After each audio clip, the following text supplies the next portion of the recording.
তাসকিন আহমেদ এবং নাহিদ রানা এইবারের আইপিএল এর সুযোগ না পাওয়ায় বা আইপিএল এর দলগুলো এবারের নিলাম থেকে তাদেরকে না নেওয়ায় আইপিএল এর দলগুলোরই অনেক বড় লস হয়েছে বলে মনে করে বাংলাদেশের অন্যতম সেরা ক্রিকেট অ্যানালাইসিস এবং ধারাভাষ্যকার সৈয়দ আবিদ হোসেন সামি।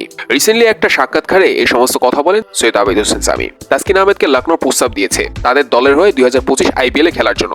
এই খবরটা তো চতুর্দিক থেকে শোনা যাচ্ছে। তো এই বিষয়ে সৈয়দ আবিদ হোসেন সামিকে প্রশ্ন করা হয়েছিল।